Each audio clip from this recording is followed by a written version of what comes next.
الحمدللہ رب العالمین والعاقبۃ للمتقین والصلاۃ والسلام علی رسول کریم اما بعد۔ آگے امام بخاری الرحمن نے باب باندھا ہے، باب اذا عدل رجل احدا فقال لا نعلم الا خیرا قال ما علمت الا خیرا۔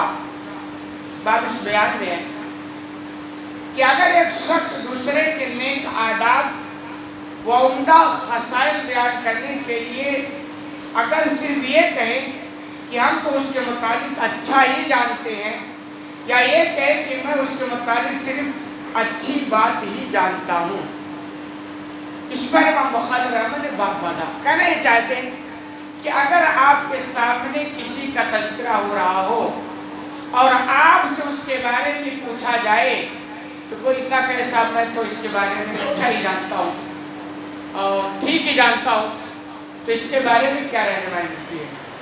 دیکھیں، اسلامی مزاج یہی ہے کہ ہر مومن کو اپنے دوسرے مومن کے بارے میں اچھا ہی گمان رکھنا چاہیے، جب تک کہ دو چار کی طرح اس کی برائی بالکل واضح نہ ہو جائے۔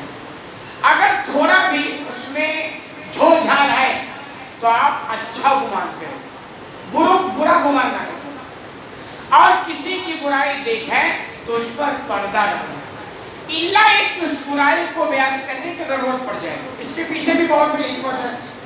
کبھی کبھی برائیاں بیان کرنے کی ضرورت پڑ جاتی ہے۔ مثال کے طور پر ایک آدمی آپ سے کہے کہ صاحب میں پھلا آدمی سے کوئی کاروبار کرنے والا ہوں، اب جس آدمی سے وہ کہہ رہا وہ جانتا ہے کہ جس سے ان کا کاروبار ہونے والا نا بہت فراڈی آدمی ہے، ایک نمبر کا جھوٹا آدمی ہے، تو اب یہ ان سے کہیں صاحب جس سے تمہارا کاروبار ہونے والا ہے نا جھوٹا آدمی ہے، مکار اور فراڈی ہے، بجائے برائی ہے، لیکن یہاں برائی بیان کرنے کا مطلب ہے کہ اس آدمی کو اس سے آگاہ کر دے تاکہ دھوکہ نہ کھائے۔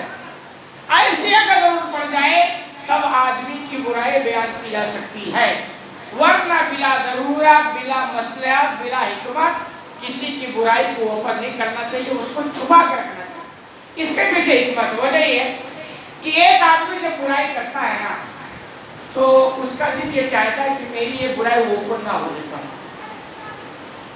اور اس کو چھپانا چاہتا ہے۔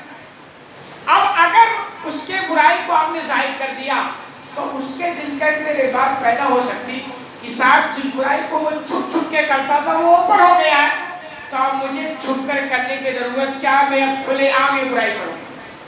تو آپ نے اس برائی کو بیان کرنے کے بعد کیا کیا، اس برائی کرنے والے کو اور زیادہ سائے دے دیا، اب وہ دھڑلے سے برائی کرے گا۔ تو یہ حکمت ہے کہ برائیوں پر پردہ ڈالو اور اچھائیوں کو پھیلاؤ۔ اور دوسری بات، ہمیشہ ایک مومن کو اچھا ہی گمان رکھنا چاہیے۔ اچھا گمان رکھے گا تو پھر یہ مومن کبھی ڈپریشن کا شکار نہیں ہوگا، ٹینشن اس کو نہیں ہوتا، ہوگا یار ہوگا، ہم تو اچھا ہی سمجھتے ہیں۔ اور جیسے اس کے اندر اچھا گمان کرنے کی جو صلاحیت وہ ختم ہو گئی، پھر اس بندے کو ڈپریشن سے کوئی بھی روک نہیں پائے گا، کیونکہ اس کے دل کے اندر ہر چیز ایک برا گمان بنا کے پیدا ہو جائے گا، ہر کام ایک برا گمان بنا کے پیدا ہو جائے گا۔ تو ایک مومن کو ہمیشہ اچھا گمان رکھنا چاہیے۔ حدیث نمبر 2637 عبید اللہ بیان کرتے ہیں، ان حدیث عائشہ رضی اللہ عنہ، عائشہ رضی اللہ عنہ کے حدیث کے تعلق سے، وبعض حدیث یصدق بعضھا، اور ان کی باتیں آپس میں ایک دوسرے کی تصدیق کرتی ہیں۔ ان کی بہت ساری باتیں ہیں لیکن جب آپس میں ساروں کو اکٹھا کر دو تو ایک بات دوسرے کو قوی یعنی مضبوط بناتی ہے۔ جیسے جھوٹا آدمی ہو نا، اس کی ساری باتوں کو جب اکٹھا کرو گے تو اس کی ساری باتیں آپس میں لڑیں گی اور آپ کو بتا دیں گے کہ یار یہ آدمی جھوٹا ہے، کبھی کچھ بولتا کبھی کچھ بولتا، اور ان کی ساری باتیں اکٹھا جب کی گئی کہ لڑتی ہیں آپس میں۔ ایسے سچا آدمی جب ہوتا ہے تو اس کی ساری باتیں آپ جب اکٹھا کرو گے نا ایک ہی بیسس یعنی سچ ہی بولتا ہے۔ تو آگے کہہ رہے ہیں وہ ہینا قال اللہ علیہ ما فدا رسول اللہ صلی اللہ علیہ وسلم علیہ اسامہ، کہہ رہے ہیں جس وقت تہمت لگانے والوں نے عائشہ رضی اللہ عنہ پر تہمت لگا دی، وہ بہت مشہور واقعہ ہے کہ لوگوں نے عائشہ رضی اللہ عنہ کو بھی دنیا کے اندر نہیں چھوڑا،